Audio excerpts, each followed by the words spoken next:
The great citizens of a country are not those who bend the knee before authority, but rather those who, against authority if need be, are adamant as to the honor and freedom of that country.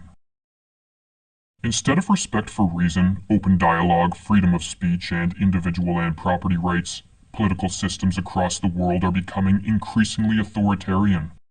Deceptions and lies, manipulation and propaganda, fear-mongering and psychological operations are all being used to justify political actions and policies that destroy life.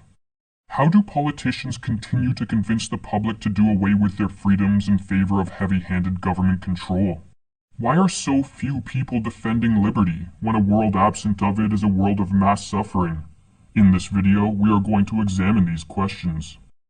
If freedom is regressing today throughout such a large part of the world, wrote Albert Camus, this is probably because the devices for enslavement have never been so cynically chosen or so effective, but also because her real defenders, through fatigue, through despair, or through a false idea of strategy and efficiency, have turned away from her.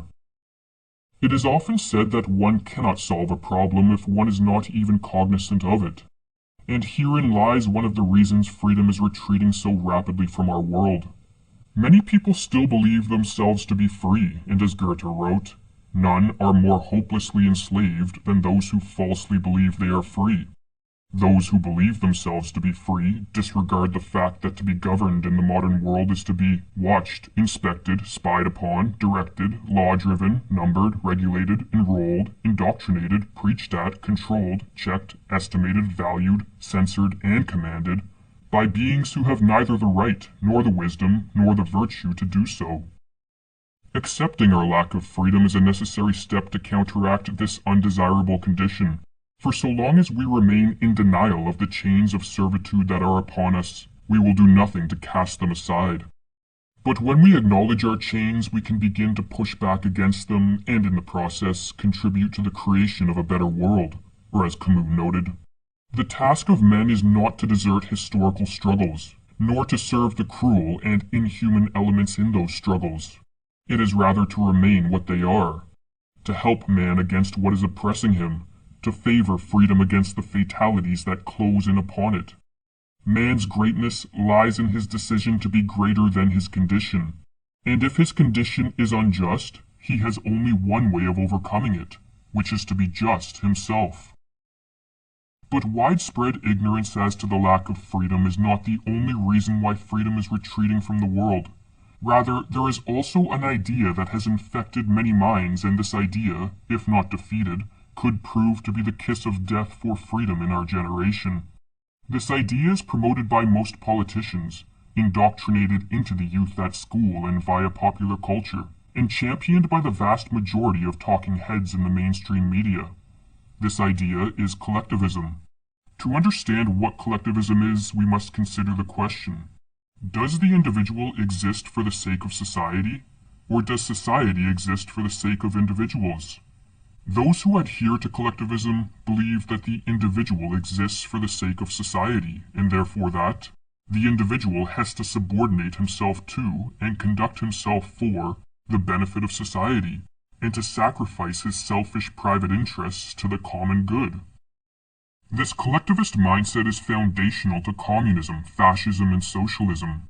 The common good before the individual good, proclaimed one of collectivism's most infamous adherents. The doctrine of collectivism has been put into practice by many dictators such as Hitler, Lenin, Stalin, Pol Pot, and Mao.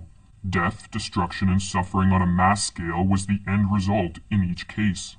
How does placing the good of society above the good of the individual tend towards such unfortunate outcomes?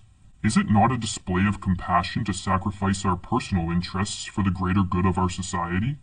At first glance, collectivism may seem to be a virtuous position to take, but on closer investigation, a philosophical error called the fallacy of misplaced concreteness corrupts the practical application of this ideology. The fallacy of misplaced concreteness occurs when one treats what is merely an abstraction as an entity that exists in the real world. Collectivism, in claiming the individual must sacrifice his or her private interests for the sake of society, takes what is merely a concept, society, and treats such a concept as if it had a concrete existence. But as Carl Jung points out, society is nothing more than a term, a concept for the symbiosis of a group of human beings. A concept is not a carrier of life. In contrast to the individual that has a real existence in the world, society is an abstraction used to represent an ever-changing collection of individuals living and interacting in proximity. As far and as wide as one looks, one will never find a concrete entity called society that we can point to and identify in the manner analogous to how we can identify an individual. Society does not exist apart from the thoughts and actions of people. It does not have interests and does not aim at anything. The same is valid for all other collectives. Or as Carl Jung put it, the nation, like the state, is a personified concept. The nation has no life of its own apart from the individual and is therefore not an end in itself. All life is individual life, in which alone the ultimate meaning is to be found. As a society is a concept, it cannot think, act, speak, or choose, and therefore an individual or a group of individuals must be granted the ability to define the so-called societal greater good, and then granted the power to force individuals to act in service of this good. Since the dawn of civilization, it has been ruling classes who anoint themselves the arbiters of the greater good, and so not surprisingly the greater good, more often than not, merely amounts to the good of those in power. Or as the 20th century psychologist Nathaniel Branden wrote, "With such collectivist systems, the individual has always been a victim, twisted against him or herself and commanded to be unselfish, in sacrificial service to some allegedly higher value, called God, or Pharaoh, or Emperor, or King, or society, or the state, or the race, or the proletariat, or the cosmos." It is a strange paradox of our history that this doctrine, which tells us that we are to regard ourselves, in effect, as sacrificial animals, has been generally accepted as a doctrine representing benevolence and love for humankind. From the first individual who was sacrificed on an altar for the good of the tribe, to the heretics and dissenters burned at the stake for the good of the populace or the glory of God, to the millions exterminated in slave labor camps for the good of the race or of the proletariat. It is this collectivist morality that has served as justification for every dictatorship and every atrocity, past or present. The philosopher Georg Wilhelm Friedrich Hegel, a staunch collectivist who exerted a profound influence on the ideas of Karl Marx, promoted collectivism's negation of the individual with the following words: "A single person, I need hardly say, is something subordinate, and as such he must dedicate himself to the ethical whole. Hence, if the state claims life, the individual must surrender it. All the worth which the human being possesses, he possesses only through the state." Contrary to the philosophical trickery promoted by collectivism, neither the greater good of society, nor the state, nor any other concept used to describe a symbiosis of human beings is superior to flesh and blood individuals, whose spontaneous actions are the real creative and generative force in the world. As the 19th century British philosopher Oberon Herbert wrote, "The individual is king, and all other things exist for the service of the king." Or as he further explained, "The individual is included in many wholes: his school, his college, his club, his profession, his town or county, his church, his political party, his nation. But he is always greater than them all. All these various wholes, without any exception, exist for the sake of the individual. They exist to do his service. They exist for his profit and use."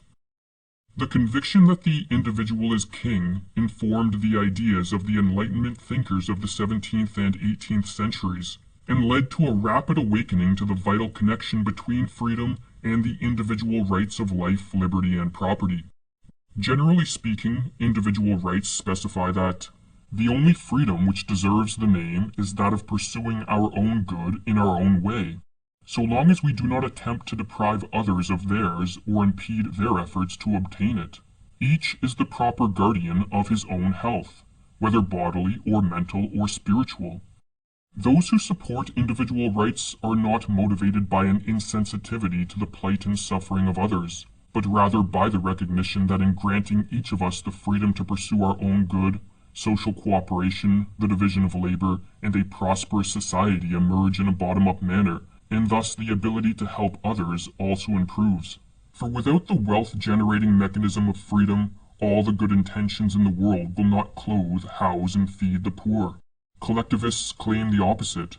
An emphasis on the rights of the individual, they suggest, rather than on the greater good, tends to inhibit social cooperation and promote an atomized population in which every man and woman is an island left to fend for themselves.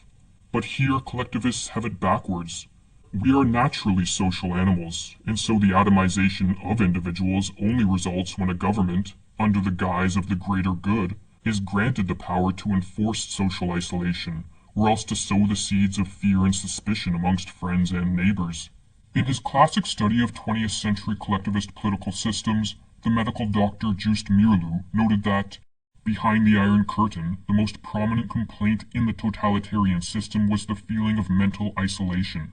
The individual feels alone and continually on the alert. There is only mutual suspicion.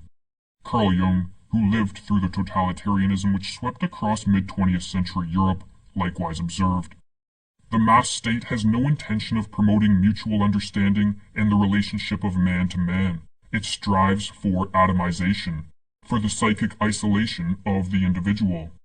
The best way to promote social cooperation and a prosperous society is not through top-down centralized control, but to remove the clamps of control and to let individuals make their own choices with respect to their own lives. And this is what a society structured on individual rights accomplishes. Live and let live, as the age-old adage puts it, or as David Kelly explains. Individual rights leave individuals responsible for living their own lives and meeting their own needs, and they provide the freedom to carry out those responsibilities. Individuals are free to act on the basis of their own judgment, to pursue their own ends, and to use and dispose of the material resources they have acquired by their efforts. Those rights reflect the assumption that individuals are ends in themselves, who may not be used against their will for social purposes. As individual rights leave us free to pursue our own good in our own way so long as we do not aggress upon the person or property of others, it follows that each of us has the right to freedom of speech, freedom of movement, freedom of association and assembly, the right to property and bodily autonomy, and the right to work and retain the fruits of our labor. Man is absolute lord of his own person and possessions, equal to the greatest, and subject to nobody. Individual rights are universal in that they apply to all human beings everywhere. Rights exist regardless of whether they are implemented in the legal constitution of a given country, and they are inalienable in that they cannot be given or taken away by any man, government, or institution. A man's natural rights are his own, against the whole world, and any infringement of them is equally a crime, whether committed by one man, calling himself a robber, or by millions, calling themselves a government. When a society and the judicial system are predicated on a deep respect for and commitment to individual rights, the individual is king, and therefore the individual is free. But when individual rights are transgressed under the pretext of public safety or the greater good, the individual turns into mere political property, which any mob or government or institution in power can oppress, detain, or eliminate if deemed necessary. As Lysander Spooner explained, there is no difference between political and chattel slavery. The former, no less than the latter, denies a man's ownership of himself and the products of his labor, and asserts that other men may own him and dispose of him and his property for their uses and at their pleasure. In the modern world, we are moving ever closer to a widespread acceptance of collectivism and thus the condition of political slavery to which Spooner alludes. At times such as these, it is useful to recognize that while the majority are complicit in their servitude, in standing on the side of freedom, we unite ourselves in spirit with all other guardians of freedom across the globe. I rebel, therefore we exist. Or as Camus further wrote, every insubordinate person, when he rises up against oppression, reaffirms thereby the solidarity of all men.